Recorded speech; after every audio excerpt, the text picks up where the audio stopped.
네. 누가복음 18장 35절로 43절 말씀을 가지고 주일 예배를 통해서 에이스는 수비수가 있어도 골을 넣는다. 에이스는 수비수가 있어도 골을 넣는다라는 제목으로 하나님 말씀 증거하겠습니다. 제목 좋죠? 안 좋아요? 전 좋은데 그럼 된 거죠. 자, 오늘 본문은 예수님께 고침받은 맹인에 대한 말씀인데요. 오늘 제목과 말씀이 무슨 연관이 있는지 이렇게 잘 생각하면서 들으면 좋을 것 같습니다. 오늘도 말씀을 통해서 우리에게 주시는 메시지가 무엇인지 잘 듣고 깨닫는, 그리고 그대로 살아갈 수 있는 저와 여러분 되기를 바랍니다. 예수님께서 여리고라는 곳에 가까이 가셨습니다. 예수님 그 당시에 아주 인기쟁이셨죠. 사람들이 많이 구경하고 따라다니는 그런 인기가 많은 분이었습니다. 말씀도 좋고 같이 다니면 가끔 이렇게 먹을 것도 생기고, 그 떡이나 물고기 같은 거, 그죠? 그러니까 이제 오병이어 통해서 이렇게 먹을 것도 주고 그러셨잖아요. 병 걸린 사람이나 귀신 들린 사람 고침도 받고 막 그랬습니다. 그러니까 사람들이 많이 따라다닐 수밖에 없는 거죠. 본문의 상황이 그 얘기를 하고 있는 거죠. 이게 막 사람이 많이 몰려오는 그런 상황을 설명하는 것입니다. 근데 저만치 떨어진 곳에 어떤 맹인이 길가에 앉아서 구걸을 하고 있었습니다. 여러분 복음서에 동일한 사건들이 이렇게 반복해서 나오는 부분들이 있는데, 오늘 본문도 다른 복음서에서 이렇게 중복해서 나오거든요. 그걸 병행구절이라고 그러죠. 마가복음 10장에 보니까 오늘 본문과 동일한 사건이 기록되어 있는데, 거기 보니까 맹인의 이름이 나옵니다. 거기 뭐라고 나오냐면 바디메오다 이렇게 나와요. 여러분 바디메오 할 때 이 바라는 말은 누구누구의 아들이라는 뜻이거든요. 그래서 이름이 바디메오다 이러면 디메오의 아들 이런 뜻인데, 그게 이름이었다는 거예요. 여러분 미국 사람들 중에 그런 거 있죠. 무슨 주니어. 그러니까 이제 아빠 이름하고 이렇게 다 똑같고 끝에 주니어 이러잖아요. 이거랑 비슷한 거예요. 어쨌든 이 맹인 이름이 바디메오였다는 것입니다. 근데 이 맹인이 앉아서 뭘 하고 있었다는 거예요? 길가에 앉아서 구걸을 했다는 거죠. 여러분 이게 중요한 것입니다. 바디메오는 지금 맹인이에요. 근데 뭘 하고 있어요? 비록 구걸이지만 자기가 할 수 있는 일을 하고 있는 거죠. 그러니까 맹인이라고 해서 그냥 손 놓고 일 안 하고 놀고 이러지 않았다는 거예요. 그러니까 자기가 할 수 있는 일을 열심히 할 때, 현장에서 할 때, 그때 은혜가 임하는 것이죠. 여러분 보세요. 만약에 바디메오가 맹인이라고 세상 다 포기하고 맨날 드러누워 있고 세상 원망하고 집에 처박혀 있다고 그러면 어떻겠습니까? 예수님 만날 기회를 얻기가 더 어려워지는 거죠. 그죠? 우리도 마찬가지예요. 내가 어떤 상황에 있든지 내가 할 수 있는 것이 무엇인가 잘 찾아서 현장에서 열심히 일할 때 은혜도 임하는 것이지, 세상 포기하고 드러누워 있고 이러면 안 된다는 것입니다. 여러분 부지런하여 게으르지 말고 열심을 품고 주를 섬기라. 로마서 12장 11절 말씀처럼 부지런하게 열심히 맡겨진 일도 하고 주님을 섬길 수 있는 우리 모두가 되기를 간절히 바랍니다. 자, 바디메오가 구걸을 하고 있는데 많은 사람들이 막 지나가는 거예요. 이 소리를 들은 것이죠. 여러분 맹인에게 있는 가장 큰 감각은 뭡니까? 청각이죠. 청각. 시각이 망가져 있으니까. 가장 먼 곳까지 감지할 수 있는 감각은 이 맹인에게는 청각밖에 없는 거죠. 근데 그걸 최대한 사용해서 주변 상황에 민감하게 반응을 하고 있는 거예요. 사람들이 모이는 소리, 수군거리면서 얘기하는 소리, 이런 것들을 그냥 그런가 보다 하고 넘기지 않고, 뭐지? 이 무슨 일이지? 무슨 중요한 일이 생겼구나. 뭐야 나 촉 되게 좋아. 이렇게 반응을 했다는 거죠. 여러분에게 있는 가장 중요한 감각이 무엇입니까? 연예계에 대한 감각이 뛰어난 사람이 있을 수 있겠죠. 교회 일에 대해서는 전혀 무슨 일이 일어나는지 모르면서 밤낮 연예인이 어떻게 됐느니, 누가 누구랑 사귄다느니, 이런 거에 완전 되게 좋은 사람, 그죠? SNS 이런 거에 맨날 연예계 소식만 공유하고 도배하는 그런 사람이 그런 부류겠죠. 또 이성에 촉이 좋은 사람도 있을 수 있죠. 어딜 가나 무슨 일을 하거나 다른 거에 전혀 관심 없고 이성에만 관심이 있고, 아니면 외모 가꾸는데 촉 되게 좋은 사람, 성경은 하나도 모르면서 무슨 화장법이라느니 최신 유행 패션 줄줄 꿰고 있고, 이런 사람들. 여러분 사람마다 각자 민감한 영역이 있을 것입니다. 근데 그게 꼭 문제가 있다, 나쁘다 이런 것은 아니지만, 나의 이런 민감한 감각들이, 센스들이 다 세상을 향해 있지는 않은지, 신앙생활에는 하나도 민감하지 않으면서 세상에만 반응하고 있는 건 아닌지, 그죠? 하나님을 향해서 내가 얼마나 촉이 민감한 사람인지 이거 한번 점검해 봐야 된다는 거예요. 여러분 맹인은 자기 촉을 사용해서 무슨 일인지 궁금해하고 그것을 회복의 기회로 삼았다는 거죠. 이것이 중요한 것입니다. 그죠? 그래서 이 맹인은 주변 사람들에게 무슨 일이냐고 물어보죠. 기회를 붙잡는 노력을 한 것입니다. 그랬더니 37절 사람들이 뭐라고 그래요? 나사렛 예수께서 지나가신다라고 알려준 거예요. 나사렛에서 온 예수님이다 그러죠. 여러분 살다 보면 비슷한 이름을 가진 사람들을 만나는 경우가 많이 있죠. 우리 중고등부에는 이 예진이라는 이름이 많잖아요. 그러니까 성까지 같은 경우는 별로 없지만 예를 들어서 이름과 성이 다 같다. 뭐 김예진이 2명이다. 이러면 부를 때 헷갈릴 거 아니에요. 그러면 뭐 구분할 수 있는 가장 좋은 방법이 뭐겠어요? 한 명은 뭐 둘 다 똑같은 김예진인데 한 명은 이충동에 살고 한 명은 지산동에 산다 그러면 둘을 구분해서 부를 때 뭐 지산동 사는 김예진 이러면 좀 덜 헷갈리겠죠. 그죠? 구분이 되겠죠. 이런 식으로 이 예수라는 이름이 예수님 한 분만 쓰고 있었던 것이 아니니까 나사렛 사람 예수다. 그래서 나사렛 예수라고 사람들이 알려준 거예요. 근데 보세요. 이 맹인은 나사렛 사람 예수시다라는 말을 듣고 예수님의 이름을 외쳐서 부르는데 뭐라고 그래요? 38절에 보니까 맹인이 외쳐 이르되 다윗의 자손 예수여 나를 불쌍히 여기소서 하거늘. 나사렛 예수여 이렇게 불러야 되는데 그렇게 부르지 않고 다윗의 자손 예수여 이렇게 불렀다는 것이죠. 여러분 이게 중요한 건데요. 사람들이 알려준 것은 나사렛에서 온 사람 예수라는 의미예요. 근데 이 맹인이 지금까지 몇 가지 소문을 들었거든요. 예수라는 분이 나병 환자도 고쳐주시고 떡 5개하고 물고기 2마리로 5천 명도 넘게 먹이시고 심지어 죽은 아이도 살려내시고 이런 일들을 하셨다는 것을 그동안 소문으로 들었던 거죠. 그러니까 생각해보니까 이거는 사람이 할 수 있는 일이 아니거든요. 그러므로 이분은 메시아다. 성경의 예언대로 다윗의 자손으로 오셔서 우리를 구원하실 그분이다. 이 믿음이 이 맹인에게 생긴 것이죠. 그래서 예수님을 부르는데 다윗의 자손 예수여라는 표현으로 불렀다는 것입니다. 여러분 우리는 예수님을 어떤 예수님으로 대하고 있습니까? 그냥 성경책 속에 나오는 이야기 속의 예수님으로 대하고 있진 않은지 뭐 그분이 십자가를 지고 죽으신 거 거기까지는 어떻게 믿어보겠는데 내 죄 때문에 죽으셨다는데 그거는 뭐 억지로 믿어보겠는데 도저히 뭐 이분이 3일 만에 다시 살아나셔서 지금도 하나님 보좌 우편에 앉아 계신 오른편에 앉아 계신 살아계신 예수님이다라는 것은 믿지 못하고 있다 그러면 여러분 우리가 예수님과 얼마나 관계가 있는지 점검해 봐야 되겠죠. 혹시 내가 아직 예수님을 살아계신 주님으로 나의 구세주로 못 받아들이고 못 믿겠다 그러면 여러분 말씀을 더 많이 들으시고 읽으시고 하나님 앞에 믿음을 달라고 기도하시기 바랍니다. 여러분 그 믿음 없으면 교회 백날 다녀도 죽음 이후에는 반드시 심판이 있고 그 심판을 통해서 영원한 죽음에 이를 수밖에 없기 때문에 그래요. 그 믿음이 없으면. 사도행전 4장 12절 보니까 다른 이로서는 구원을 받을 수 없나니 천하 사람 중에 구원을 받을 만한 다른 이름을 우리에게 주신 일이 없음이라 하였더라. 이렇게 말씀합니다. 여러분 예수님을 통해서만 구원에 이른다는 사실을 꼭 믿으시고 예수 그리스도를 마음으로 믿고 입으로 나의 구세주이심을 고백하는 그래서 다 구원에 이르는 저와 여러분 되기를 간절히 바랍니다.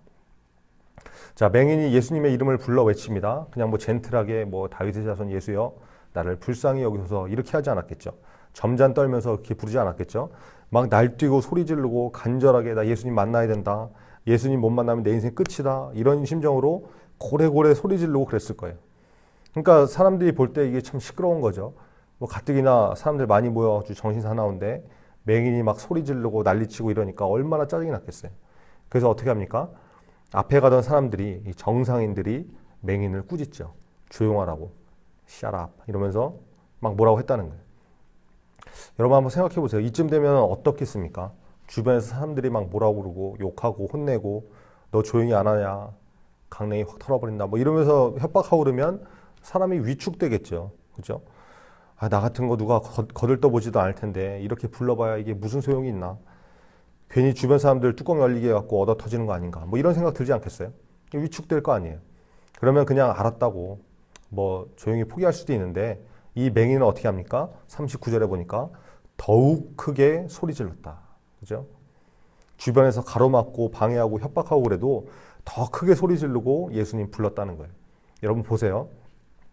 예수님 찾을 때 방해가 있다는 것을 아셔야 돼요. 그게 주변에 있는 사람이건 환경이건 상황이건 내 심리 상태건 내 마음이건 뭐가 됐든지 간에 가로막고 못하게 하는 일들이 있더라는 거예요. 왜요? 그냥 놔두면 예수님 만나니까 구원받으니까 그런데 그걸 시퍼렇게 마귀가 살아있는데 그냥 두겠어요? 필사적으로 막지요. 꾸짖고 못하게 하고 그죠? 하기 싫어지게 만들고 그런 거죠. 그때 깨달아야 될 게 무엇입니까? 아, 이게 내가 하나님께 나가려고 하니까 가로막는 것들이 있구나. 어둠의 역사가 있구나. 이걸 깨닫고 영적으로 분별하는 일이 필요하다는 거예요. 그래서 여러분 방해를 만났을 때 신앙생활하면서 방해를 만났을 때 주저앉고 포기하고 넘어지고 엎어지는 것이 아니라 끝까지 하나님 붙들고 매달리는 일이 필요하다는 것입니다. 여러분 한번 생각해 보세요. 축구를 한번 예를 들 텐데 축구를 하는데 내가 공격수예요. 공을 가지고 이제 막 드리블을 해서 골대로 향해 가는데 수비수가 붙는 거예요. 수비수가 여러분 막을 때 말로 막습니까? 어이 공격수 그러지 말게나 공 이리 주시게 뭐 이러지 않죠. 막 태클 날리고 어깨 차징하고 잡아당기고 눈을 부라리면서 어딜 가냐 막 이러면서 방해하고 나오지 않겠어요? 그럴 때 공격수가 어떻게 합니까? 골 넣는 것을 포기하고 야 뭐 안 되겠다. 난 역시 안 돼. 수비수가 이렇게 많은데 어떻게 골을 넣어? 불가능해. 이러면서 공을 그냥 순순히 내주고 뒤돌아갑니까? 안 그러죠. 아무리 수비수가 맨투맨을 하고 있어도 2명, 3명 들러붙어도 여러분 능력 있는 공격수한테는 수비수가 반드시 붙게 돼 있어요. 그림자 수비라고 해서 한 명은 무조건 붙어 있고 탁월한 공격수 뭐 누구 있습니까? 메시나 호날두 이런 애들한테는 2명, 어떨 땐 3명 막 이렇게 샌드위치 마크라고 그러잖아요. 생각해 보세요. 내가 공격수인데 수비수가 아무도 안 붙어 있어. 노마크야. 그럼 이게 여러분 자존심 상하는 거죠. 구멍이라는 거 아니에요. 그죠? 쟤는 어차피 놔둬도 골 못 넣어. 이러니까 안 막는 거죠. 쟤 우리 편이야. 뭐 이러는 거잖아요. 그러니까 수비수가 붙어 있다는 것은 내가 득점력이 있는 공격수다. 이걸 증명해 주는 것이죠.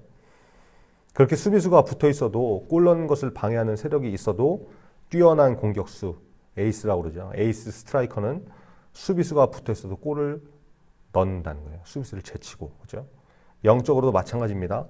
마귀가 들러붙는 것은 내가 지금 하나님 앞에 바로 서려고 그러고 영적인 골을 넣으려고 득점하려고 하기 때문에 마귀가 붙는 것이죠. 못하게 가로막는 거예요. 여러분 그때 실력이 드러나는 것입니다. 더 크게 부르짖었던 이 맹인처럼 가로막고 방해해도 뚫고 나가는 그런 모습이 있어야죠. 그러니까 예수님 만나시잖아요. 그죠? 저와 여러분이 오늘 말씀을 통해서 이 말씀에 나오는 맹인처럼 영적으로 가로막고 방해하는 수비수가 들러붙어도 마귀가 들러붙어도 믿음으로 뚫고 나갈 수 있는 그런 영적 에이스가 다 되길 바랍니다. 그래야 해결이 되는 거예요. 40절과 41절 읽겠습니다. 시작. 예수께서 머물러 서서 명하여 데려오라 하셨더니 그가 가까이 오매 물어 이르시되 내게 무엇을 하여 주기를 원하느냐 이르되 주여 보기를 원하나이다. 문제가 해결됩니다. 예수님 만났잖아요. 근데 예수님이 질문을 하세요. 또 꼭 영어로 해야 이제 좀 알아듣는 인간도 있어서 예수님께서 이렇게 대답하시죠. What do you want me to do for you? 네. 내가 너를 위해서 무엇을 해주기를 원하니? 예수님께서 물어보셨다는 거예요. 여러분 보세요. 예수님은 마음의 생각을 다 아시는 분이잖아요. 그러니까 내가 무슨 생각을 하는지 무슨 마음을 먹는지 예수님 다 아시죠. 근데 지금 예수님이 맹인에게 질문을 하세요. 뭐 해줄까? 너 지금 나를 간절히 부르던데 왜 불렀니? 뭘 원해? 이렇게 물어보시더라는 거예요.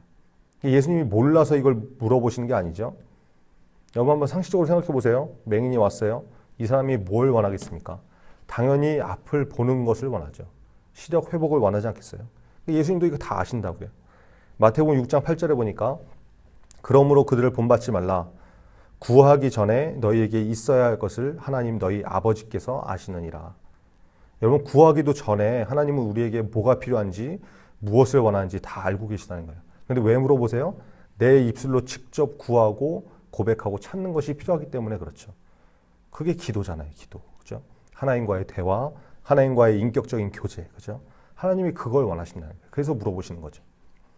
에스겔 36장 37절에 보니까 주 여호와께서 이같이 말씀하셨느니라 그래도 이스라엘 족속이 이같이 자기들에게 이루어 주기를 내게 구하여야 할지라.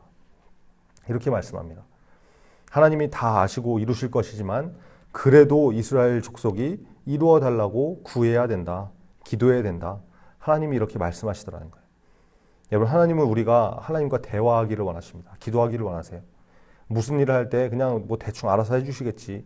되면 좋고 아니면 말고 뭐 이런 게 아니라 하나님과 기도로 대화하면서 우리에게 필요한 문제를 놓고 하나님과 교제하면서 풀어가기를 원하신다는 거예요.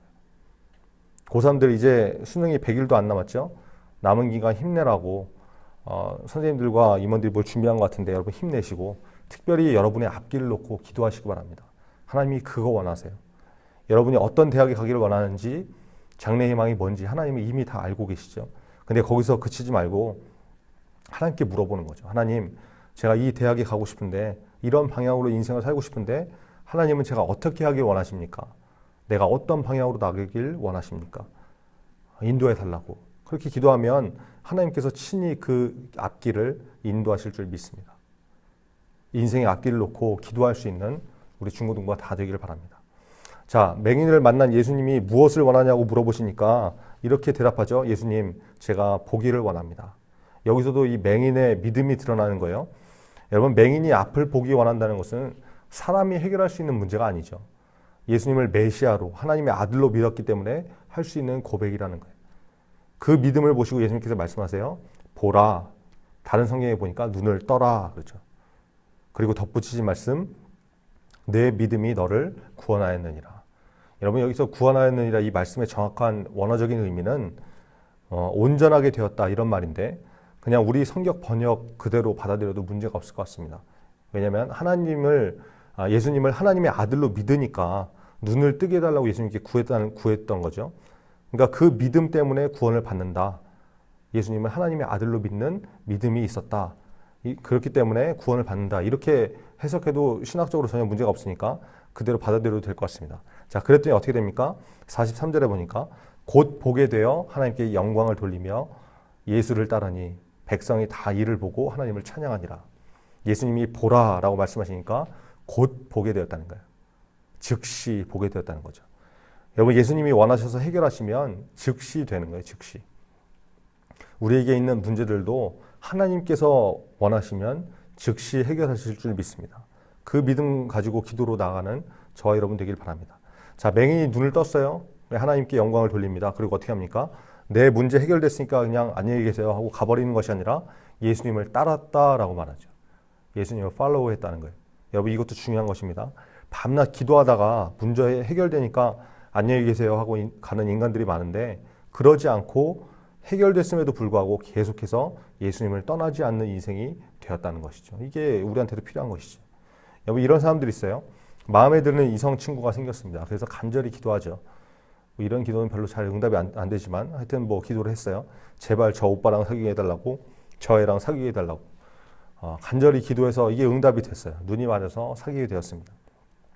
근데 그 순간부터 둘이 놀러 다니고 자기들끼리만 만나겠다고 교회 떠나고 예배 안 나오고 이런 커플들 있잖아요. 저는 그런 인간들을 보면 저도 같이 기도하죠. 주님, 저 인간들 헤어지게 하여 주옵소서. 그러면 이게 또 이런 기도는 또 엄청 응답이 잘 돼가지고 둘이 깨지고 걔네들은 막 울면서 역시 주님밖에 없습니다. 이러고 다시 교회로 돌아오고. 이게 문제가 있는 거죠, 이게. 그죠? 우리에게 어떤 해결해야 될, 응답받아야 될 그런 문제가 있을 때 그때도 주님 앞에 나오기를 힘써야 되고 문제가 해결되어도 주님 감사합니다. 응답해 주셔서 감사합니다 하고 주님 앞에 더 가까이 나오고 그래야 되는 것이죠. 그런 모습이 있어야 된다는 거예요. 저와 여러분은 문제가 있어도 주님 앞에 기도로 나오고 또 그 문제가 응답이 되어도 주님을 끝까지 팔로우할 수 있는 그런 믿음의 사람 되기를 간절히 바랍니다. 그게 하나님께 영광 돌리는 인생이죠. 말씀의 결론을 맺겠습니다. 오늘 쭉 말씀 보면서 맹인을 통해서 이 맹인이 바디메오라고 했죠. 그러니까 자기가 할 수 있는 일을 열심히 하는 모습을 우리가 살펴봤습니다. 안 된다고, 상황이 안 좋다고 포기하고 그만두는 것이 아니라 내가 할 수 있는 일을 찾아서 최선을 다할 수 있는 저와 여러분 되길 바랍니다. 맹인이 사람들 지나가는 소리를 듣고 물어봤다고 그랬죠. 우리의 삶 가운데서도 일상적인 패턴과 다른 상황이, 현상이 벌어질 때가 있어요. 그때 여러분 민감하게 분별해서 그것을 영적인 기회로 삼는 믿음의 사람 되시기 바랍니다. 에이스 스트라이커에게는 반드시 수비수가 붙게 되어 있습니다. 득점력이 있기 때문에 막는 것이죠. 여러분, 영적으로 자꾸만 방해하고 가로막는 세력이 있다는 것은 우리가 하나님 앞에 귀한 믿음의 사람이기 때문에 그렇습니다. 태클과 처진 같은 이런 방해에 넘어지고 무너지는 것이 아니라 오히려 더 하나님 앞에 매달려서 영적인 방해를 끝까지 뚫고 나갈 수 있는 그런 우리 중고등부 다 되길 바랍니다. 예수님이 맹인에게 물어보셨죠. 뭘 해주길 원하냐. 이미 다 알고 계시지만 입술의 고백을 하게 하시려고 기도로 하나님과 교제하게 하시려고 물어보시는 거예요. 여러분 어떤 문제가 있더라도 하나님 앞에 그 문제 때문에 기도로 나갈 수 있는 저와 여러분 되기 바랍니다. 그러면 하나님께서 즉시 해결해 주시는 응답을 체험하게 될 것입니다. 기도하겠습니다. 오늘 말씀을 붙들고 좀 기도하겠습니다. 맹인 바디메오처럼 어렵고 힘든 상황에 있어도 내가 할 수 있는 일, 하나님께서 맡기신 일에 열심을 내는 사람이 되게 해달라고 기도하시고, 그리고 주변에서 벌어지는 일들을 잘 분별해서 내가 영적으로 어떻게 살기를 원하시는지, 하나님께서 어떤 방향으로 나가길 원하시는지 발견할 수 있는 그런 영적 민감함을 더해달라고 기도하시고, 사람이건 환경이건 내가 하나님 앞에 나가려고 하는 것을 방해하는 것이 있을 때 그것에 걸려 넘어지는 것이 아니라 영적인 에이스처럼 그것을 뚫고 나갈 수 있는 믿음의 사람 되게 해달라고 오늘 말씀 기억하면서 다 같이 기도하겠습니다.